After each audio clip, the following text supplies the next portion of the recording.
कौन सा? इस समय का जो पिक है कोरोमंडल इंटरनेशनल, बढ़िया लगता है मुझे। बहुत अपू मिला अच्छा, फिर करीब 2-2.5 हफ्ते का एक कंसोलिडेशन मिला और उसके बाद आज ब्रेकआउट मिला है कोरोमंडल इंटरनेशनल पे। ट्रेड कर रहा है 1140 पर, स्टॉप होगा 1135 पर, 5 रुपए ज्यादा नहीं। टारगेट है 1150 से 60, ये एक जोन है, वहां तक जाना चाहिए कोरोमंडल इंटरनेशनल। ठीक, 1140 पे चल रहा है, 50 और 60 तक के लक्ष्य, 1150 1160 तक के लक्ष्य के लिए अप्रोच करिए। पिछले 1.5 घंटे से अच्छे मूव्स बनने शुरू हो चुके हैं कोरोमंडल में। मानस, गुड आफ्टरनून। मानस, आज का प्रेफर्ड पिक इस समय का? Good afternoon Ashish ji. तो देखिए, जीएमआर इंफ्रा में खरीदारी करेंगे। कंसोलिडेशन के बाद आज हमें एक फ्रेश ब्रेकआउट देखने को मिला है, इंपॉर्ट हर्डल क्रॉस हुआ है, वॉल्यूम्स काफी बेहतर देखने को मिले हैं। आई थिंक इस ब्रेकआउट के बाद आप उम्मीद कर सकते हैं कि जो पिछला हाई 66 के आसपास था, स्टॉक उसको टच करने की कोशिश करेगा, बट फिलहाल के लिए 64.50 के टारगेट के लिए आप खरीदारी करिए जीएमआर इंफ्रा में, और 58.60 ये आपके स्टॉप लॉसेस रहेंगे। दोनों मैंने कैश लेवल्स बताए हैं। 60 वाला कॉल ऑप्शन लिया जा सकता है, दिसंबर मंथ का लीजिए आप, इस मंथ का छोड़ दीजिए। दिसंबर मंथ का जो कॉल ऑप्शन है 60 वाला, वो 3.20 रुपए के आसपास ट्रेड हो रहा है। वहां पर 2 रुपए के स्टॉप लॉस से आप खरीदारी करिए और इस ऑप्शन में 5.5 रुपए के टारगेट सेट करिए। जैम, हालांकि मेरे को लगता है कि जेमा एयरपोर्ट्स में तेजी के कारण, जो मेरी छुट्टी नहीं है क्योंकि मैं तो फ्लाइट से जाऊंगा नहीं इस बार, मेरे ख्याल से आशीष की छुट्टी का बहुत स्ट्रॉन्ग इम्पैक्ट वो फ्लाइट से जाएगा। आशीष जी को छुट्टी नहीं आ रही है भाई साहब। ये असल में लोगों को पता नहीं था ना कि आपकी छुट्टी से उन्होंने एयरपोर्ट को जोड़ लिया। उन्हें क्या पता था आप एयरपोर्ट, आप वाली छुट्टी नहीं ले कि एयरपोर्ट की जरूरत पड़े। अब मेरे ख्याल ठंडा पड़ेगा। आपकी छुट्टी एयरपोर्ट से संबंधित है, आपकी छुट्टी उड्डयन क्षेत्र से जुड़ी हुई है, इसीलिए एयरपोर्ट जेमा एयरपोर्ट में। मेरी तो इस बार वो वाली छुट्टी है, क्या कहते हैं, बैकपैक वाली बैकपैक वाली छुट्टी पे जा रहा हूं। खैर पहाड़ निकल रहे हो क्या? इस बार बैकपैक वाली छुट्टी है, पहाड़ पे निकल रहे हैं। वही कुछ दोस्त होंगे और कोई गाड़ी नहीं, कोई लग्जरी नहीं, रोडवेज की बस और छोटे छोटे रेस्टोरेंट्स में खाना खाना, पहाड़ों पे बैठना, बस वही, कोई लग्जरी नहीं। और जहाँ जा रहा हूँ वहाँ पे कोई लग्जरी होटल होता भी नहीं है। ये सही है। खैर, अब आते हैं कॉल्स पे। शिल्पा जी से बात करें। शिल्पा जी, गुड आफ्टरनून। शिल्पा जी, आपका ट्रेड इस वक्त का? Good afternoon. अभी का ट्रेड मेरा रहेगा एशियन पेंट्स में। एशियन पेंट्स यहाँ पे 3100 पे एक अच्छा बेस है, तो ये स्टॉप लॉस रहेगा 3100 का और टारगेट्स टूवर्ड्स 3180 से 3200। ओके, एशियन पेंट्स 3136 पे आपका ये ट्रेड है long. Amit ji, good afternoon. आपका कन्विक्शन ट्रेड इस वक्त का? Good afternoon Anu ji, good afternoon Viren ji, sorry Ashish ji and everybody on the panel.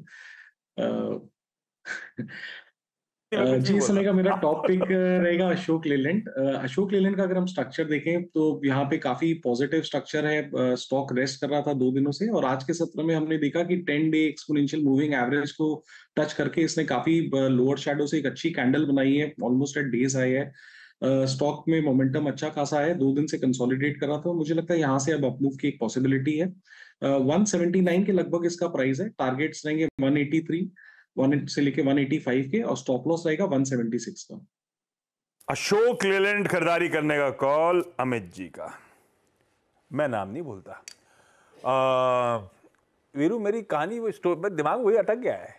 Backpackers holiday, ये मतलब दोस्तों के साथ ईयर एंड छुट्टी पे परिवार को नहीं ले जा रहे आप, अकेले निकल रहे हो? नहीं, परिवार भी जा रहा है। हाँ। 2-3 दिन परिवार को निपटा देंगे, 2-3 दिन में परिवार को निपटा देंगे, बाकी फिर 2-3 दिन अपने रखेंगे वहां पर। परिवार बैकपैक नहीं कर सकता ना। क्यों नहीं कर सकता परिवार बैकपैक? अच्छा, कविता जी आपका preferred pick. Good afternoon ma'am.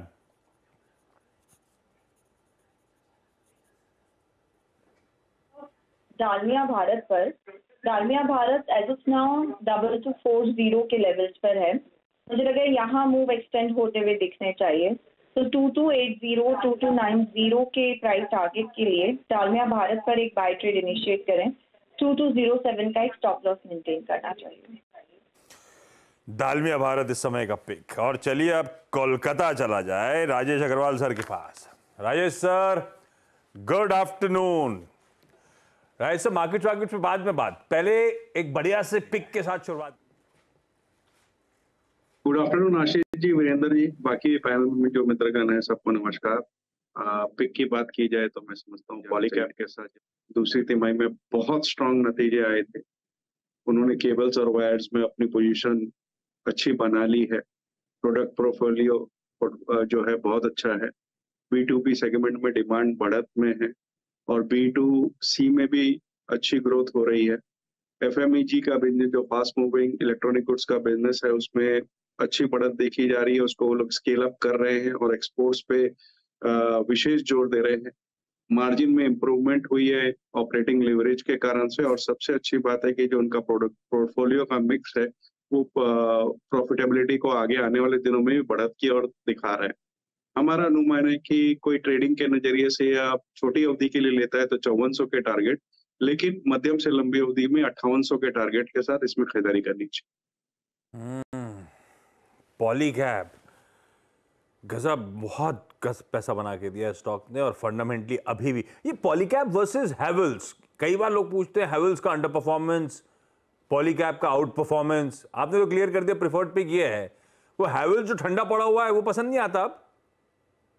उसमें दिक्कतें लॉयड्स के एक्विजिशन को लेकर के हुई थी और वहां से परफॉर्मेंस खराब थी, जिस वजह से दिक्कत थी और परफॉर्मेंस पे दबाव पड़ा।